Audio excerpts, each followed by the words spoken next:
I am super excited that tonight's special guest speaker is Kimberly Wiefling. Kimberly is somebody that I met about 15 years ago when I was starting the journey of creating the company that has grown into Agile Learning Labs.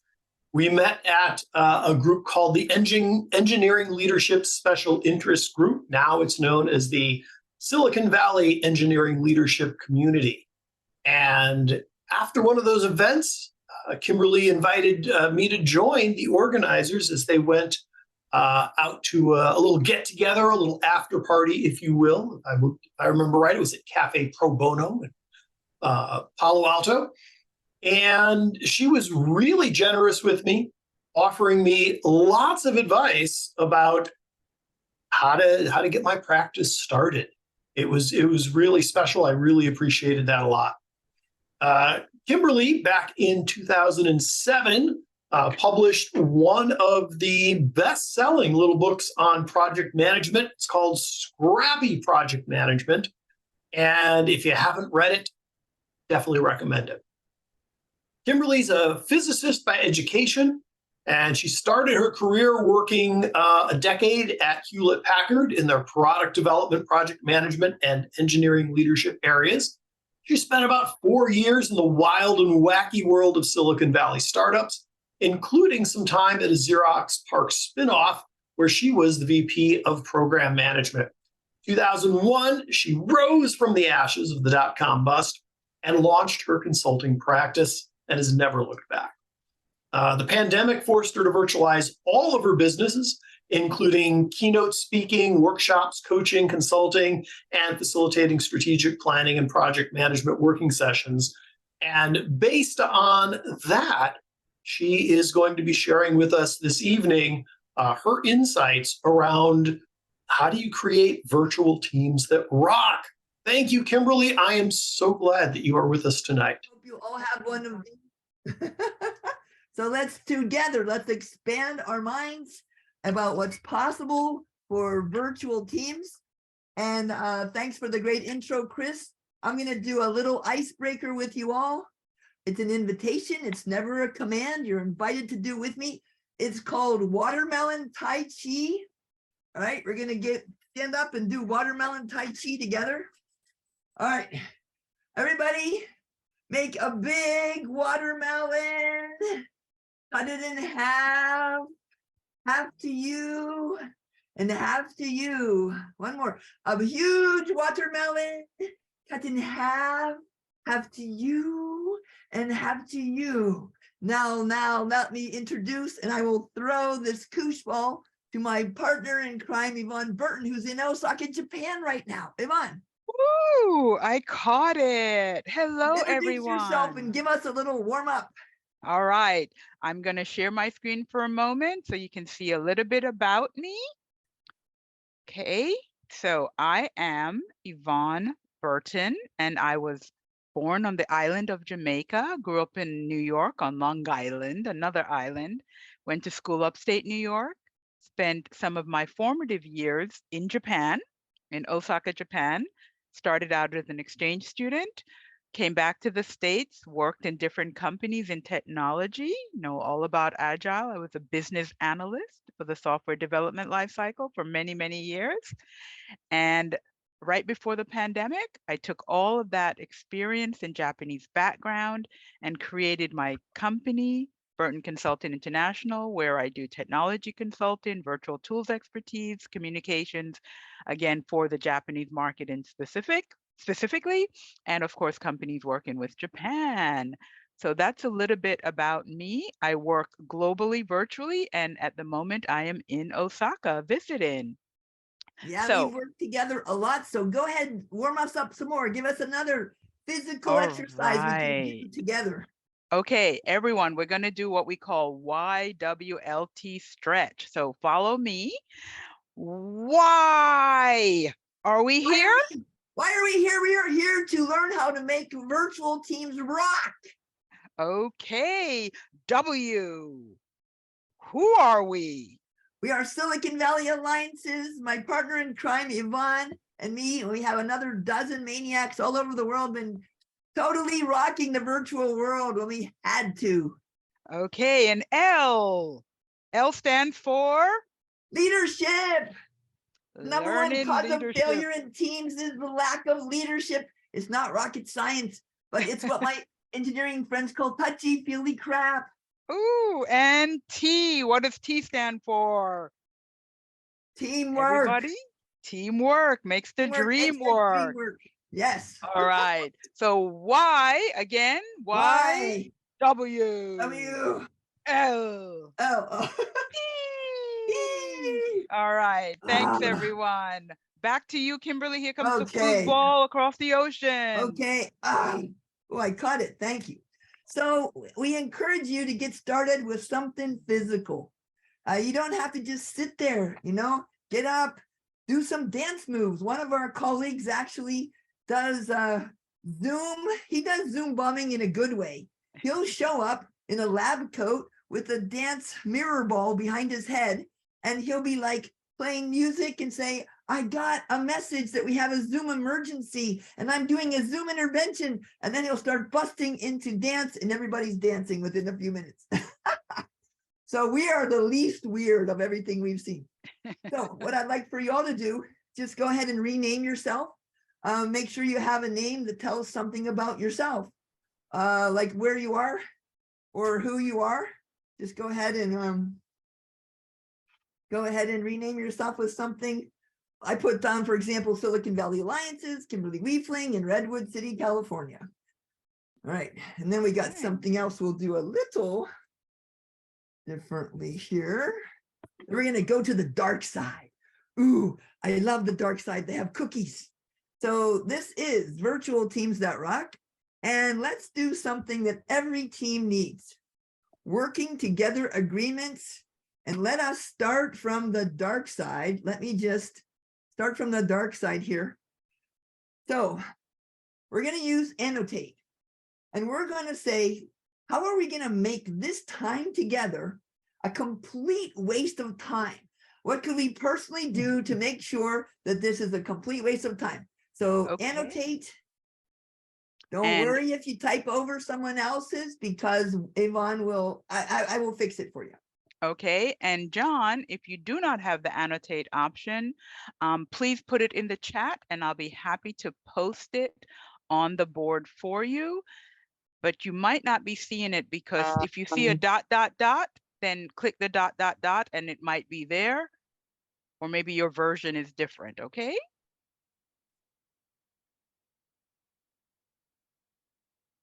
All right, so go ahead and put anything in the chat that you don't personally aren't able to enter.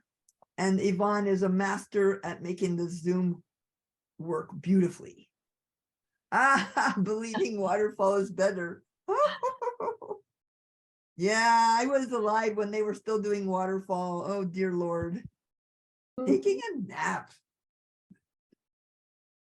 Come on, how could you make sure that this is such a waste of time for you and everyone else? What could you personally say and do? Let's make sure we, dig deeply. Great, not asking questions. All Oh, right. God. Okay, Rebecca, I'll get that on the board for you right now. Oh, private messages. Yeah, I've been overwhelmed by this. All right, cool. Just take a couple more, one more minute here. Yeah, good. Okay. You know why we asked the negative? Because negative people seem smarter. So there's a huge tendency for us to show up negatively. And so if you ask people to think of negative things, they find it much easier. So I totally advise you, if you want to brainstorm, start with how to make it worse, whatever it is, your meetings, your team, your project, your software, your hardware, anything, how to make it worse. And everybody will be like, yeah, I can think of ways to do that. Stop being negative. I want you to go to the light side. So I'm going to put on my little angel hat. Now I'm an angel. Go to the light side and reverse and just put on the right side. Okay, how could we make this really valuable? So of course you just have to reverse what we have on the left-hand side. But maybe there's some things we kind of lump together. Let's just take a few minutes to reverse the negativity. Go into our angel mode. You. Right. Okay. Right. Ooh. And we just love listening, generous listening. Oh, yeah. We are all about the listening. Okay. Build on others' ideas. Learning sponge. Pay attention. All right. Can you see the right side of my screen, Yvonne? Yes, I can. Okay. All right, cool. All right. So now what I'd like you to do is just practice using the stamp function in the annotate. Yvonne, maybe you can explain that so everybody Okay. can do it. Like, you know, just Okay. stamp the ones, you know, on the left-hand side, stamp the ones that are completely egregious, you know, and then on the right-hand side, stamp the ones you really love. All right. So the same annotate menu bar, there's also a stamp menu item. Click that and you have different stamps. You can do a heart, a star. There you go. Okay. All right. Yeah. Great. Lovely. Okay. Well, we're gonna do a little save of this, and we'll make sure that Chris gets all the stuff we saved, and he can share it later if he wants to. There you go. Got So it. pretty quickly, get a whole bunch of people to share what could go wrong and how to make it go right, and to weigh in on stuff. All right. Oh, don't you love the stamp function? We're gonna use it some more. Don't worry. So I'm gonna save this. So don't underestimate the importance of having working together agreements, okay? Just a few minutes at the beginning of every project to say, hey guys, how are we going to treat each other? And, you know, how should we not treat each other? And when I do those things, please remind me too. And then even at the beginning of each meeting, you might just pull up. For example, if we have a series of meetings with a remote team, a virtual team, we'll do that exercise at the beginning, the first meeting. And then every time we meet, we'll just show it and say, hey guys, remember our working together agreements. Is there anything missing? Anything we need to add? So that we can just keep making progress as a team and avoiding the most common causes of failure in teams. Ooh, now why don't we ask the question? And let's do this as a chat storm, okay? Let's do this as a chat storm. Let's see, what are the biggest challenges? What was your prompt, Chris? What's the hardest thing about working virtually? So the way we do a chat storm is we're going to all get ready and we're going to type in the chat, but we're going to wait and press enter at the same time. Okay, so go ahead and type in the chat. What's the hardest thing about working virtually? That's what you were talking about in the networking time. And then get ready, type it, but don't hit enter yet, okay?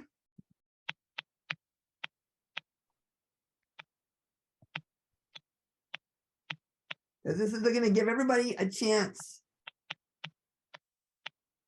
Okay, are you ready? 1, 2, 3, go. And then Yvonne's going to read a few of them with passion. Okay. All right. Time zone, staying present. Too easy to get distracted. It's hard to build relationships and stay connected. Personal connection, no face-to-face communication, tracking down others during their work hours, interacting, all right.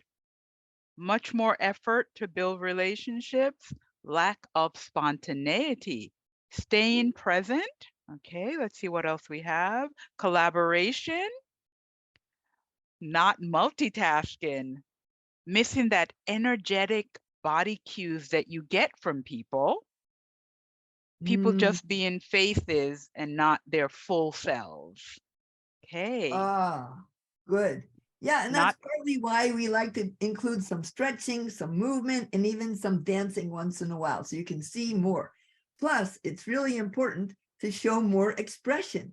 For example, let's try everybody to show yourself looking really disgusted, angry, and frustrated. Are you ready? Go ahead. Oh, good, Chris. Oh, you're scaring me. Oh, good, Earl. Oh my God. Earl. Oh, Rob, terrifying. Okay, now let's try. Let's reverse it. Okay, let's try looking happy, oh, it's fine. COVID's almost over. Lovely. Okay, now you're going to have to use more expression to really connect as a team. I feel silly doing it too, but if you really want to communicate across this virtual divide, you got to be willing to get out of your comfort zone, not into the danger zone, but just out of your comfort zone. All right. Let's do, let me just show you some data because I get it, your experience with why teams fail. Let me show you what the data says about that. There was a study. Can you see this? Why teams fail? Team? Yep. Eggs? Okay. So there was a study done by MIT Sloan, and they found over 80% of the global business teams they studied, and they studied in like many different countries, 80% failed to reach their goals. In fact, it was like, what, let's see, 82%, and 1/3 said our team sucks. So that was pretty bad. And the number one cause was they didn't build trust. They didn't build trusting relationships. Okay. So how do you build trust? No, let's ask a better question. How can you destroy trust? Who has an answer? Let's see who has a burning desire to share. How do you destroy trust? And then how do you build it? Leif, catch my koosh ball. Okay. The fastest way to destroy trust is pretending like you hear and understand somebody while speaking to make your own point and not actually caring what they said. Oh yeah, and that's why we love the generous listening twice as much as you talk. So if you can get a pair of big ears like this and hang them somewhere in your office, that's a good reminder. And I'm talking about listening generously for 3 minutes longer than you can stand it until it's physically painful and you want to dig your heart out with a rusty spoon. Okay, Leif, look around, and you Leif, now you throw the object to one more person, look around and see who has a burning desire to say something. Yes, Oren. Easy way to destroy trust is to throw your coworkers under the bus for your mistakes. And that doesn't create what we call psychological safety. Have you heard psychological safety? Yeah, we talk about it a lot at the Chris Sims Agile Learning Labs Monday 3 p.m. meetup. Yeah, well, it is the belief that you won't. Smoothest plug in the world. Oh, lovely. Yeah, it's a safe space. And when you have safety, people feel comfortable being themselves.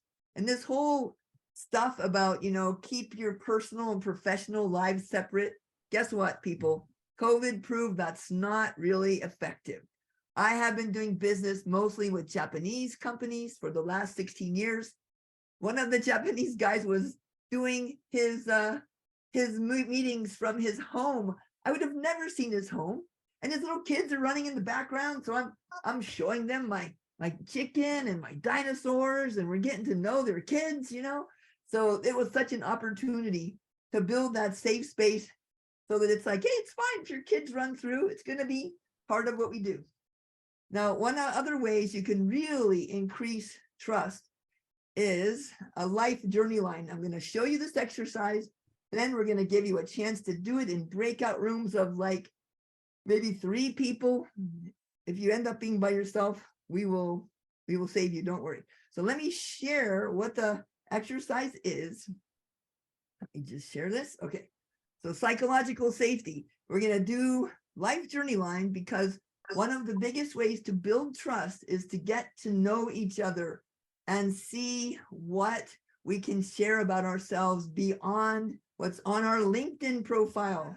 Be able to put your name using the text box, but the scribble tool on the right lower side, see that slash line? If you click on that, there's a drop-down menu that allows scribble. And when you do the scribble tool, then you're able to draw this kind of line. Okay, so we'll try it. You know what?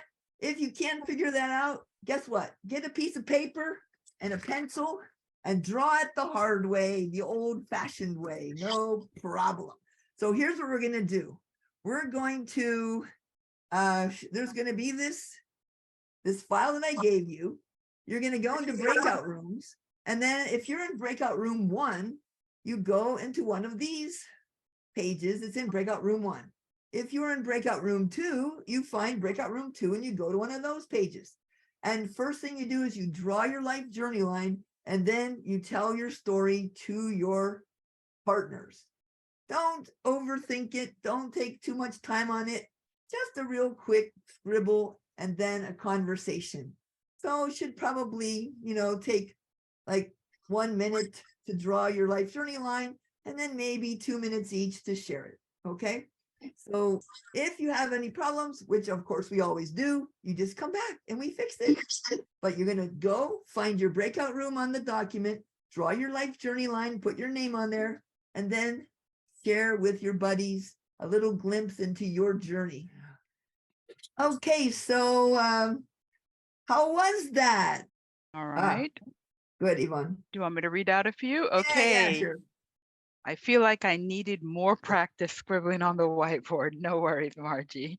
It was nice. It was good to have the visual to start talking from. Great. It was great learning something very personal from Michael and Charlotte. Thanks so much to both of you. Awesome ladies, busy mom Lena and happy Eileen, excuse me. So people are really learning more about each other. Yeah. And remember, the #1 cause of failure in teams is they don't build trusting relationships.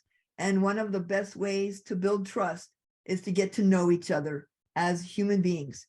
And let me just show you this. And I'm going to ask, let's see, let me just show you what you created. Pretty amazing.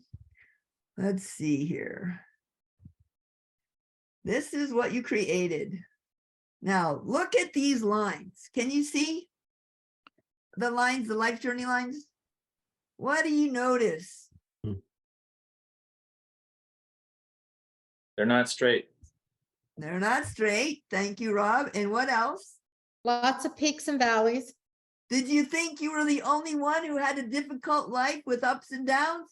Well, now you're like, hey, it's not just me. You see, we tend to compare how we are inside to everyone else's outside.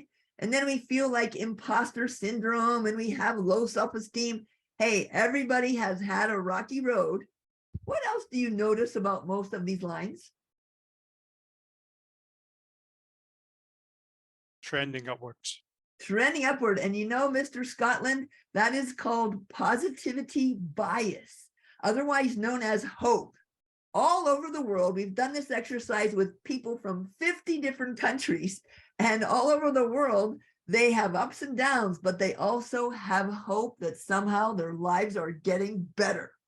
Even if it's an illusion, I don't care, because without hope, nothing matters.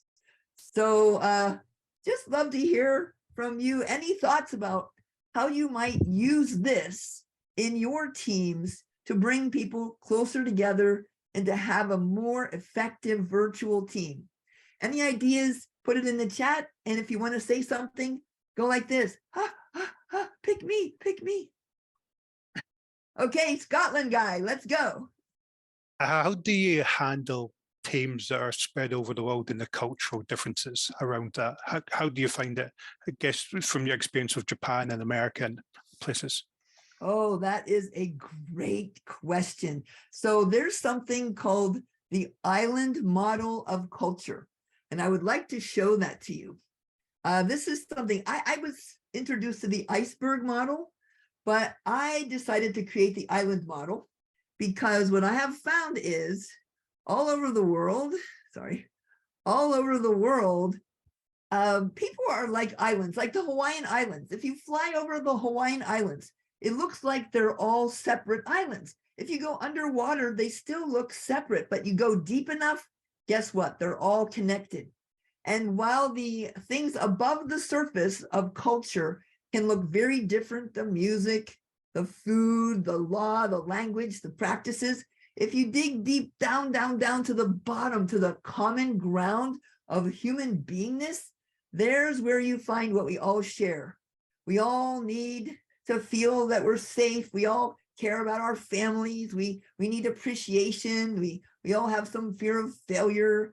None of us wants to have pain, and people need empathy and they want to be healthy. So what we find is if you can drill down and find what do we share, then you can really get somewhere. So for example, let's see. Everybody, human interests all over the world need appreciation. They need affiliation. They need some sense of autonomy, some status, that their role matters somehow. So we try to discover what you have in common. Here's an example from Japan. In the US, we tend to make quick decisions, and then it takes forever to get it to implement because people didn't really agree. In Japan, they tend to make slower decisions, but they build a lot of consensus. Now, underlying both of those, they have different things. In the US, we care about big picture. We value progress over task. In Japan, they focus on details and they value the group cohesion over task. But if you drill down to the very bottom, the intention to get something done is shared. And so that's where we like to hang out, in that common ground of human beingness where we're trying to get something done. So try to find what you have in common. Don't be distracted by how much you share that's different. Appreciate it, appreciate the differences, but don't let that stop you. Thanks. For that. Great. Does that make sense? Yes, it does. And then, and so there's some other things that you can do to really bring people together. And I think it's worth doing just a little bit of this. Let me just see. We're not going to do this whole exercise, but I want to ask you to make a collage with me. Collage for the Agile Learning Lab. So we're going to make a collage together of our future, a future that's bright and amazing. So I'm going to copy this link into the chat. I'd like you to meet me on page 1. Page 1, and all I want you to do is add a picture, something that's inspiring, maybe upload from your computer, maybe find it on Images, Google, and upload that. So go ahead and help me make a collage of the fabulous future that we are going to create together. That's going to be so amazing. And we're going to say, yes, we have many differences, and we are going to work together to help each other in this beautiful future. So I'm going to put a picture on there, and I'd like everyone else to add a picture or some words, whatever you want. So go ahead and do images search or upload from your computer or put a picture of yourself, whatever you like.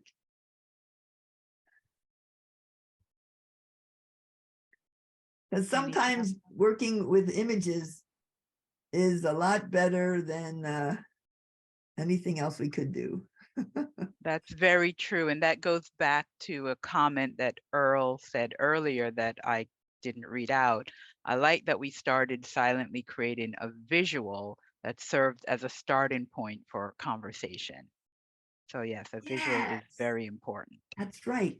You have to go beyond words. We do communication beyond words, and sometimes we even spend a couple of hours doing global English because we have people, oh my God, we have 24 people, maybe only 3 of us are native English speakers.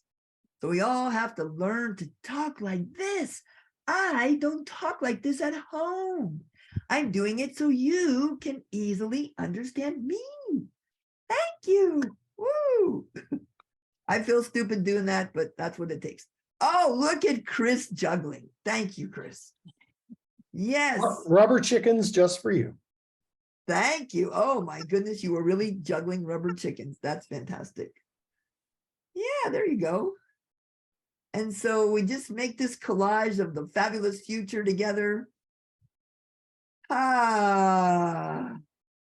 Perfect. Yeah, I'm going to make some space for other people. If anybody's having any issues, please let me know. Yeah. We'll see how we can mitigate those. And listen, we have done these collages with organizations like Yamaha Motors, like executives for big companies, and we'll do the collages and they'll be totally silent as they're making this beautiful picture. They don't need to talk. They don't need to listen. They just need to create. All right. So so look at this. And you can still add, if you've still got something to add, please feel free. I'm going to make Chris bigger with those chickens. Yeah, baby. All right. So what I like each person, start thinking about this. This is going to inspire us. And suppose it's a year from now and we are living in the world of our dreams that we have created together. What are we going to be saying as a news report from the future or a headline? So we're going to all say something and we'll take turns. So I will start and then I'll pass and each person will get a chance. So it's March 2020. No, it's April 2024. I'm so glad to see you. It is incredible how our world has come together. Agile Scrum people from all over the world have totally transformed, and they're more influential than the United Nations. Cooperation is at an all-time high because of the shared values and the shared commitment to doing things in a more efficient, effective way together. It's beautiful. Chris, tell me about yours. What's your vision? Unmute. I just had to catch the koosh ball as it turned into a phone. It was so weird that happened. And I don't know how that happened. So what's amazing to me, it's like a dream come true, is that governments all over the world, including in the United States, are now using Scrum. And they're creating backlogs and focusing on the most important problems and making progress on them. It's amazing, instead of just fighting all the time. I love it. Right on. Who's next? Go ahead, pass the phone. All right, I am throwing my phone, which will probably turn into something else, to Paula.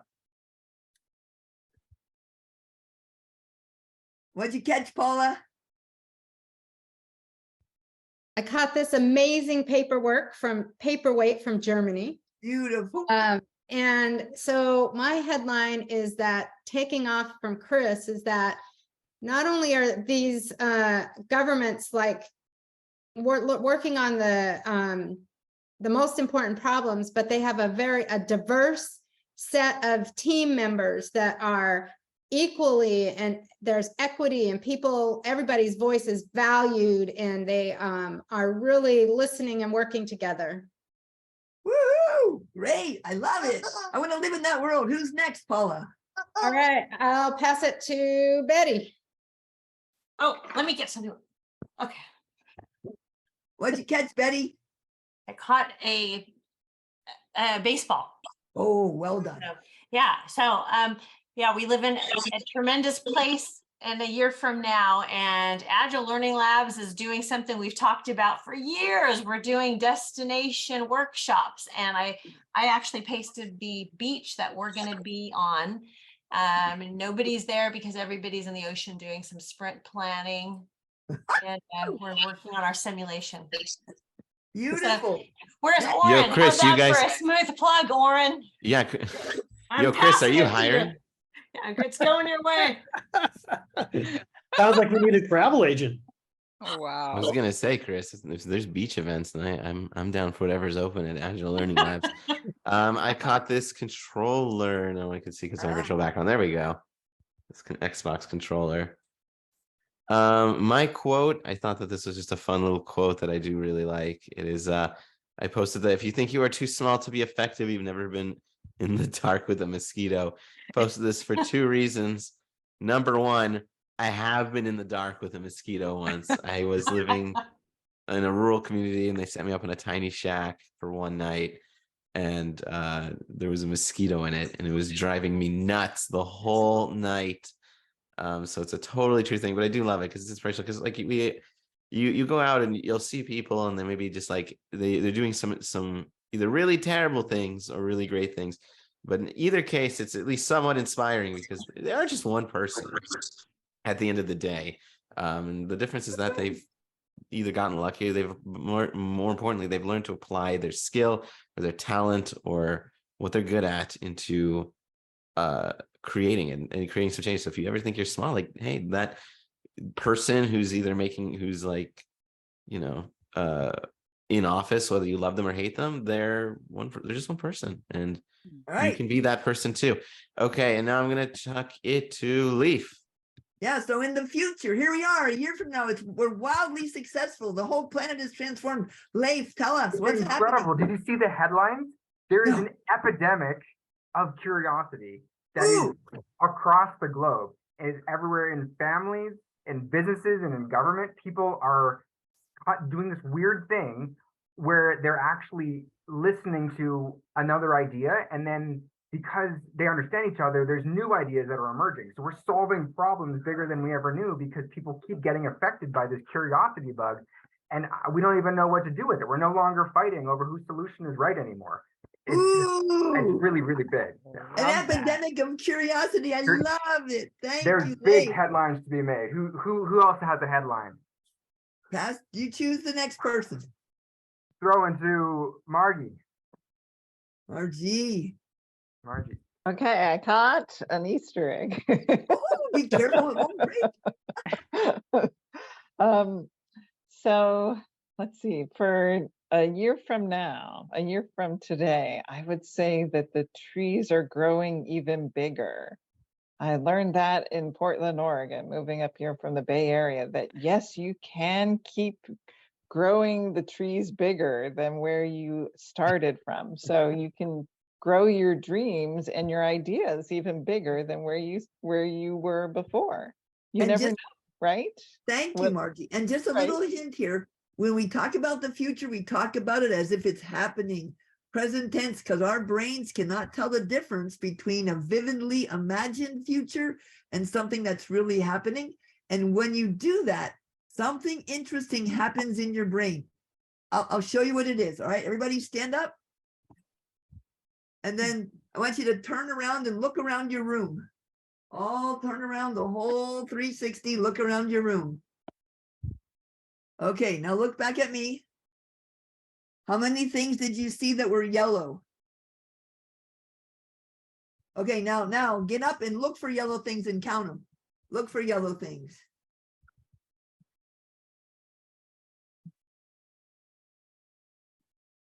Okay, did you find more when you were looking for yellow?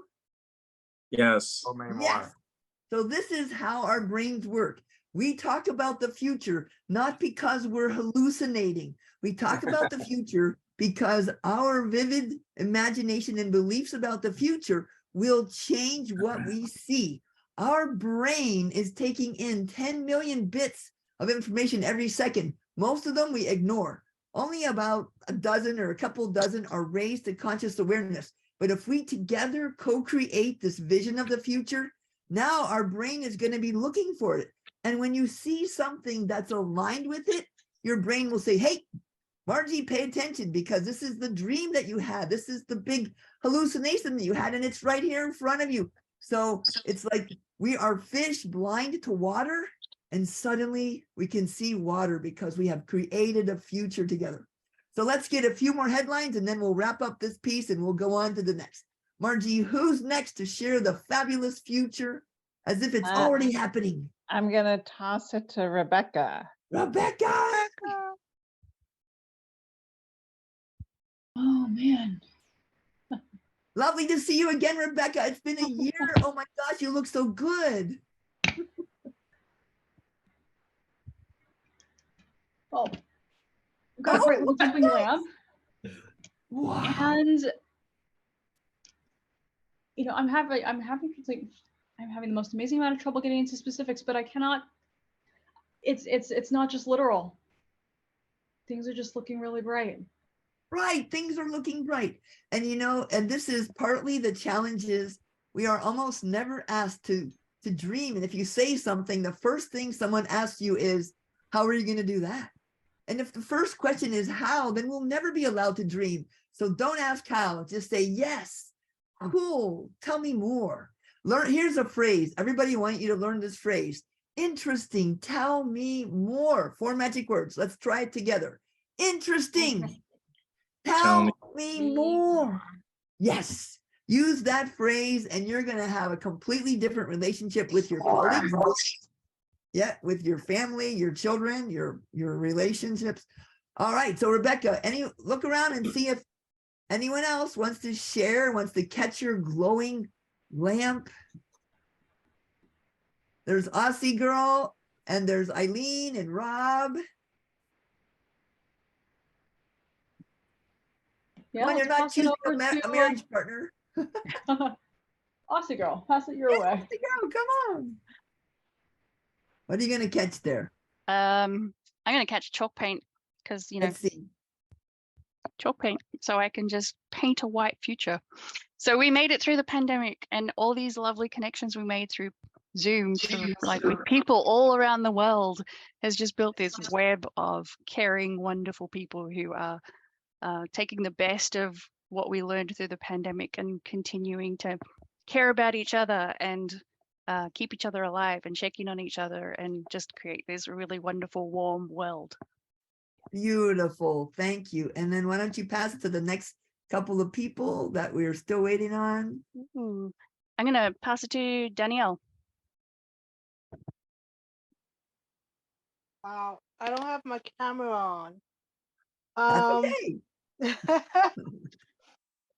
But everything is exciting. You know, people are just more joyful and happy. And you know, mentally people are better. That's what I see. Beautiful. Thank you so much. All right. And anyone else? Anyone else? You want to make a statement or do something? I'll just add it. I caught a starfish from the Philippines with shells. Oh, Pretty. beautiful. With all this co-creation, there is massive innovation and positivity. Oh, tell me more. Interesting. Tell me more. Their minds are freed from being distracted and able to open up and think of possibilities that were previously thought that were restricted before. They feel more open. Man. Beautiful. Free to think of things. Yep. And everybody, right now, I want you to hold up something that's meaningful for you. Hold it up. We're going to get a screenshot, right? My buddy Yvonne's going to help us. I'm going to take one too, just as a backup. Hold your beautiful glowing light. And if you're having a virtual background, you have to keep it still in front of your face so it won't be fuzzy. 1, 2, 3. Ah! All right. We will share those with you, Chris.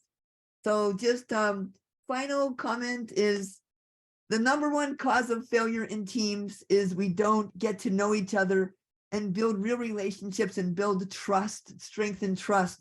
This is what my friends in Silicon Valley, my engineering friends, call touchy-feely crap, but it is the biggest cause of failure, and it is starting to be recognized even in technical circles. I went to Peter Bell's CTO Connection last couple months ago, and there were so many CTOs there listening to talks about empathy, about psychological safety, about employee engagement and relationships. It is clear now, and I think pandemic has helped, that we need to build relationships, build trust, and be a real team before we start to get stuff done together. So thank you so much for your time today, and let's keep on expanding our brains. Woohoo!